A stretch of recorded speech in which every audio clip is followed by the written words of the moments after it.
Anda kembali bersama kami di Kompas Petang. Saudara, dihantam gelombang kapal cepat yang mengangkut 89 wisatawan terbalik di Pelabuhan Tanjung Sanghyang, Desa Lembongan, Nusa Penida, Klungkung, Bali.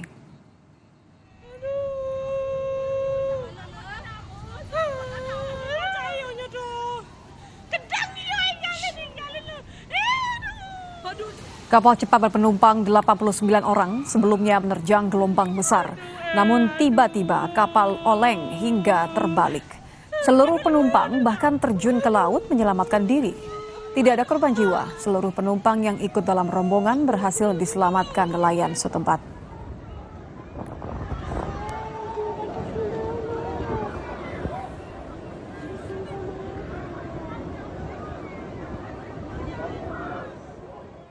Yang menjadi sorotan, saudara, job fair atau acara bursa lapangan kerja belakangan ramai digelar di sejumlah daerah dan jadi harapan para pencari kerja.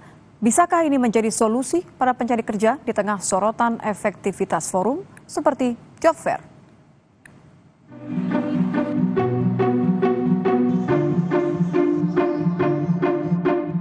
Acara job fair atau bursa kerja sebulan terakhir menjadi harapan warga yang masih mencari pekerjaan. Bursa seperti ini tak hanya didatangi lulusan baru, tapi sejumlah pencari kerja usia di atas 40 tahun juga ikut mengadu peruntungan mendapatkan pekerjaan. Para pencari kerja optimis bisa mendapat pekerjaan dari forum bursa kerja seperti ini. Sekarang udah 40 ini Ibu yakin nggak sih dapat peluang kerja Ibu saat ini, Bu? Nah, yakin sih, yakin. Kalau itu kurang tahu juga saya. Tapi Bapak optimis Pak akan dapat peluang di sini, Pak? Mungkin ya. Enggak ya 50-50 lah. Acara bursa kerja atau job fair sempat jadi sorotan karena adanya narasi yang menyebut bahwa job fair hanya formalitas dan menjadi ajang perusahaan memoles citranya.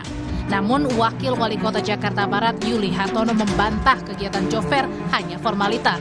Ia yakin forum ini menjadi ajang yang tepat bagi para pencari kerja untuk mendapatkan pekerjaan. Banyak sekali info liar bahwa HRD hanya formalitas saja untuk acara ini. Tadi juga ada beberapa, kita lihat para pendaftar tuh ngomong ke saya, ini cuma formalitas ya Mbak, bisa nggak ada klarifikasi? Enggak, itu hanya perasaan. Ayo, semangat gitu. Catatan soal penyelenggaraan job fair diberikan Direktur Eksekutif Selios Bima Yudhistira yang menilai padatnya acara job fair seperti mencerminkan belum cukup tersedianya lapangan kerja yang disiapkan pemerintah. Kegagalan pemerintah menciptakan lapangan kerja. Sekarang justru kecenderungannya adalah di tengah lapangan kerja yang semakin sempit, job fair di mana-mana. Jadi masyarakat tidak menangkap itu sebagai pemerintah melakukan inisiatif untuk menyerap tenaga kerja, tapi justru sebaliknya. Karena gagal menciptakan lapangan kerja, makanya mereka membuat job fair yang nggak seimbang antara yang datang dengan posisi yang tersedia.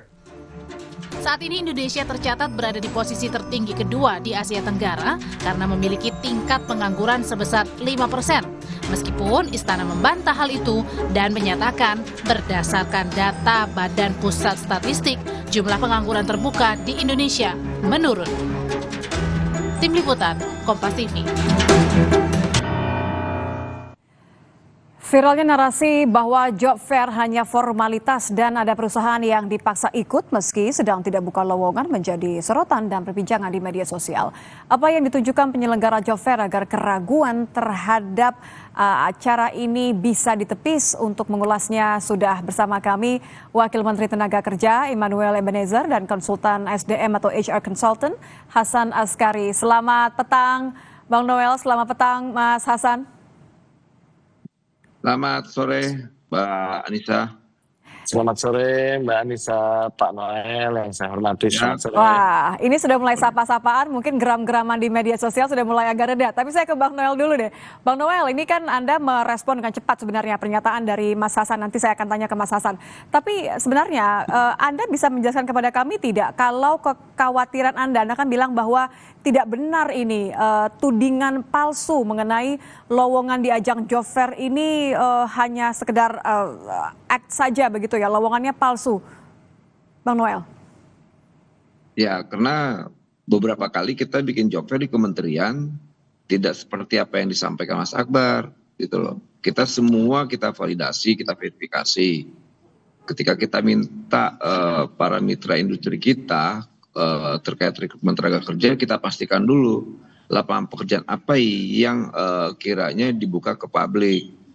Dia ceritain itu semua, ada berapa kira-kiranya rekrutmennya, ada yang mulai dari 50, 100 sampai ada yang ribuan. Jadi ketika dibilang, ya kan saya sempat kaget juga ketika itu dibilang formalitas.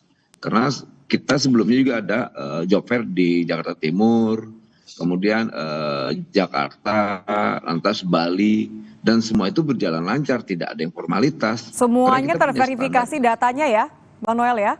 Iya, kan kita tanya benar nggak nih? Nggak mungkin lah kita udah nih ngebohongin publik. Nah kemudian kasus Bekasi kan soal yang berbeda, karena kenapa? Yang dibutuhkan 2.000, yang datang 25.000 atau 20.000 sekian.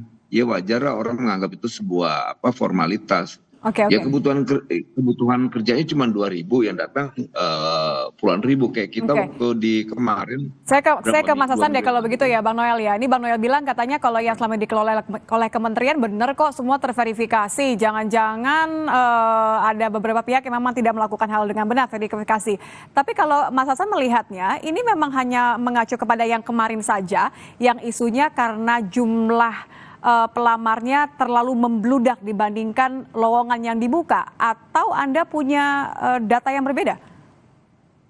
Ya, terima kasih Mbak Anissa, terima kasih Pak Noel. Sekali lagi tanpa mengurangi rasa hormat, saya mengagumi Pak Noel ya sebagai pribadi, dan gebrakan Pak Noel untuk membahas isu penahanan ijazah itu saya sangat hormati. Nah sekarang ini kita ngomongin soal job fair. Saya waktu melihat job fair di Bekasi di media sosial itu hati saya remuk, Pak karena? dan Mbak. Remuk karena melihat itu adik-adik kita, saudara-saudara kita. Saya membantu teman-teman di komunitas saya, itu ada 930 orang, Unreal, University of Realistic Psychology, itu memang fokusnya pada membantu mereka mencari kerja, meningkatkan kapasitas mereka, membantu membekali mereka dengan pemahaman profesional sehingga waktu mereka mencari kerja itu lebih mudah mendapatkan pekerjaan. Anda sedih karena nyatanya susah sekali mencari kerja, atau Anda sedih karena tahu bahwa ada lowongan-lowongan yang tidak benar begitu? Temuan Anda apa sebenarnya Mas Hasan? Saya sedih adanya job fair yang di momen-momen ketika masyarakat sedang butuh pekerjaan dilaksanakan dengan persiapan yang menurut saya sekali lagi kurang matang. Nah, lalu apakah seluruh job fair demikian? Tentu tidak, persis seperti yang dikatakan Pak Noel. Namun, kalau kita mau melihat data dan penelitian, ini bahkan penelitiannya dipublish di journals.kemenaker.go.id, bahwa di penelitian IFLS ya, gelombang kelima, ditemukan peluang pencari kerja untuk mendapatkan pekerjaan melalui job fair yang dilaksanakan oleh pihak swasta, efektivitasnya itu mencapai 77,8%. Namun ketika studi dilakukan studi komparatif, efektivitas ini belum tercermin pada job fair yang diselenggarakan oleh pemerintah, yang seringkali dianggap kurang efektif dalam menghubungkan pencari kerja dan lowongan yang sesuai. Faktor sampai tidak efektifnya apa, Mas Hasan? Nah, baik. Kalau faktor tidak efektifnya, jika kita melihat job fair itu kan satu proses dalam menyelesaikan isu penyerapan tenaga kerja. Tapi sebelum ada job fair itu harus ada preparasi dulu. Preparasi yang bisa dilakukan sama pencari kerja, yaitu mencari tahu apa sih skill-skill yang dibutuhkan industri saat ini. Lalu dia upgrade dirinya sendiri, self-training. Itu dari pencari kerja. Kalau PR atau pra-event ya, preparasi yang sebaiknya dilakukan oleh industri, oleh perusahaan-perusahaan, yang mereka benar-benar mencari tahu di mana sih kandidat-kandidat itu berada. Jangan sampai mereka mau mencari ikan koi tapi di tambak misalnya. Jangan sampai mereka mau mencari burung tapi di Gunung Sahara, itu nggak ketemu. Itu yang bisa dilakukan oleh perusahaan. Nah, selanjutnya yang paling penting yang bisa dilakukan oleh pemerintah. Yang bisa dilakukan oleh pemerintah adalah yang pertama, memastikan yang datang, yang hadir, kandidat-kandidatnya itu udah disesuaikan dengan kebutuhan perusahaan yang menjadi pengisi acara job fair Acara kami. job fair. Ya. Makanya Anda bilang job fair. bahwa ini terkesan formalitas begitu, karena tidak ada kecocokan antara yang dibutuhkan perusahaan dengan skill yang dimiliki oleh pelamar kerja. Iya, karena terlalu terburu-buru kali ya, dan nggak ada tracking sistemnya. Berbeda sama yang dilakukan oleh platform digital, Mbak Anissa, seperti Jobibi, Jobstreet, Glints, lalu ada LinkedIn. Itu mereka dianalisa datanya. Setelah job fair, setelah mereka melakukan matchmaking, itu ada kelanjutannya. Lu kenapa kok nggak nerima si A, si B, si C? Oh, karena ada mismatch. Oh, karena emang beda industri. Oh, karena ini. Lalu data itu dianalisis lagi, dicarikan yang lebih sesuai lagi. Oh, kandidat ini dengan perusahaan A nggak cocok, berarti kita coba dengan ini. Oh, Apa kekhawatiran lalu Anda kandidat kalau A. ini hanya sekedar formalitas? Apakah hanya supaya pemerintah melakukan sesuatu untuk meredam kekhawatiran warga bahwa tidak ada lapangan pekerjaan? Nggak ada. Kalau menurut saya niatnya sudah baik, niatnya pemerintah sudah baik. Namun kesungguhan dan kemampuan untuk melaksanakan atau menindaklanjuti niat baik itu yang memang kita perlu duduk bareng sepertinya. Nah, saya tuh inginnya pemerintah itu kolaborasi dengan kita, dengan orang-orang HRD, dengan praktisi, lalu dengan industri-industri yang swasta misalnya ya, supaya bisa dikerjasamakan gitu. Gimana ya supaya caranya cocok bikin jelas job begitu fair? ya? Iya, berbasis digital yang benar-benar servernya bagus misalnya, itu emang butuh kolaborasi. Kemarin di Bekasi itu servernya pada mati semua loh, barcode-nya di-scan tapi nggak ada yang bisa akses. Itu dia. Kurang preparasi, katanya kurang persiapan, Bang Noel. Sebenarnya sejauh apa sih risetnya, sejauh apa sih transparansi dari perusahaan mengenai skill apa yang mereka butuhkan? Mungkin tidak hanya sekedar 25.000 orang yang bisa datang, tapi ya supaya jelas memang yang datang yang akan terserap oleh perusahaannya. Supaya nggak formalitas, Bang, katanya. Ya tadi apa yang disampaikan ya betul. Kita kan sekarang melakukan banyak hal lah. Sudah kita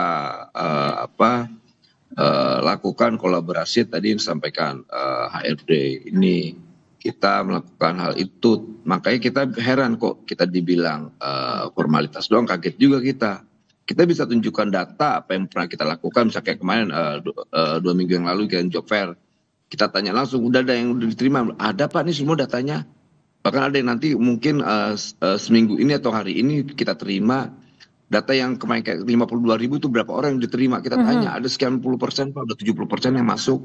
Oh, akan Kan ada kita ya? nanya semua ke HRD, ada. Makanya kita kaget sedang formalitas gini.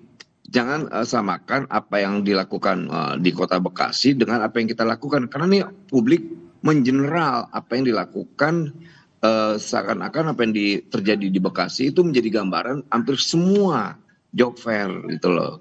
Itu kan tidak adil juga buat kita, tapi nggak apa-apa juga. Itu bisa kita anggap sebuah kritik dan masukan. Kita nggak boleh alergi dengan pernyataan-pernyataan yang sifatnya kritis, yang nggak boleh. Negara nggak boleh alergi dengan kritik. Makanya kemarin waktu saya ditanya, saya kaget juga kan, karena saat itu kan posisi sangat lagi doorstop. Ditanya apa iya, katanya, soalnya wartawan kan bilang katanya Pak, katanya formalitas. Siapa HRD-nya yang mana? Kan saya harus tahu dulu dong orangnya. Dan ini kan baru kita dikonfrontir hari ini. Jadi sekali lagi, apapun bentuk kritik nggak apa-apa lah. Kita ngasih ruang untuk kritik, kemudian yang penting data serapannya tetap akan dipublikasikan ya Bang ya, terbuka ya. Iya dong, harus. Dalam waktu yang berapa lama waktunya bisa diakses oleh para pelamar kerja? Kita secepatnya Mbak, secepatnya, kita nggak mau lambat lah ya. Model kayak saya gini dan Pak Menteri saya itu tipikalnya nggak mau lambat-lambat. Karena gini, ya jangan dong, kita karena sedang menghadapi HRD yang nakal, HRD yang tukang minta-mintain duit ke para pencari kerja. Dan kita kan nggak lama lagi ada yang beberapa HRD yang kita pidana nih. Ancaman jelas berarti ya, pemerintah tidak menginginkan adanya rekrutmen yang justru merugikan para pelamar kerja. Bang Noel, maaf saya potong, saya terakhir ke Mas Hasan. Mas Hasan, artinya kalau tadi sudah menyampaikan kolaborasi, tapi menurut Anda sebagai seseorang yang begitu paham dengan kondisi saat ini, apa yang dibutuhkan publik saat ini ketika mencari pekerjaan? Yang dibutuhkan publik ketersediaan lapangan kerja. Apalagi yang perlu dijelaskan, Mbak Anissa? Kita mau berperang narasi, kita mau berbicara soal, kita sudah sediakan lapangan kerjanya ada, bahkan penyerapannya 70%, mohon maaf, tapi kalau 70% terserap sepertinya agak tidak realistis, Pak Noel, dengan segala hormat. Tapi intinya yang saya inginkan pihak pemerintah dan pihak industri maupun pihak kandidat ya pencari kerja ini udah bukan waktunya untuk kita mencari kambing hitam ataupun kita menjadi hero dari cerita kita sendiri. Enggak, kita Yang saya harapkan enggak gini. Siap, Kita tidak baik. mencari kambing hitam, kita tidak. Ya. Apalagi kita aktivis gini, nggak suka dengan hal kayak gitu. Saya bukan birokrat, saya aktivis jalanan. Kita Setuju, suka saya sekali tahu. dengan masukan. Betul. Kita suka dengan masukan. Tapi praktek-praktek jual beli apa namanya itu pekerjaan itu ARD itu Itu pelakunya. real, betul memang. Betul Gitu. memang, Maksud saya nggak betul apa-apa. seperti yang kemarin Kita ini kan disampaikan. Betul sama-sama itu. mau membangun negara ini ke depan lebih baik. Makanya kita mau Betul. transparansi ini. Nah, kayak Mas Hasan ini kita butuhkan. Coba orang-orang yang coba main-mainkan soal ini cuma formalis karena memang di Bekasi infonya ya. Itu Oke. kawan bupati atau kepala daerahnya minta-minta ke perusahaan-perusahaan untuk ikut job fair. Oke. Kami tidak mau. Kita dengarkan dulu tadi Mas Hasan belum selesai ya harapan nih supaya nanti Bang Noel setelah ini bisa menyampaikan supaya benar tidak ada lagi alasan-alasan. Silakan terakhir Mas Hasan. Ya, baik. Jadi harapan saya yaitu kita bahu-membahu ya dari 3 stakeholder dari urusan pekerjaan ini, pencari kerja, pemberi kerja, dan pemerintah. Jadi ke depan kita udah nggak bisa lagi bilang bahwa job fair itu tempat perusahaan berpura-pura mencari pekerja dan pencari kerja berpura-pura memiliki skill yang dibutuhkan dan pemerintah berpura-pura sudah membantu. Itu sudah tidak akan ada lagi di kepala masyarakat. Ya. Itu harapan kami. Ya. Jangan sampai ada kepura-puraan karena nyatanya tingkat pengangguran ini adalah hal yang nyata, semua butuh lapangan pekerjaan yang nyata. Terima kasih sudah bergabung bersama kami, Wakil Menteri Tenaga Kerja Immanuel Ebenezer dan juga Konsultan SDM atau HR Consultant Hasan Askari. Terima kasih Bang Noel, terima kasih Mas Hasan. Selamat petang. Terima kasih Pak Noel. Informasi lain di Kompas Petang, Saudara, penggugat ijazah Jokowi di Pengadilan Negeri Surakarta menolak masuknya penggugat intervensi. Menurut mereka, para penggugat ini hanya cari panggung belaka saat kasus ini menjadi perhatian publik. Selengkapnya usai jeda.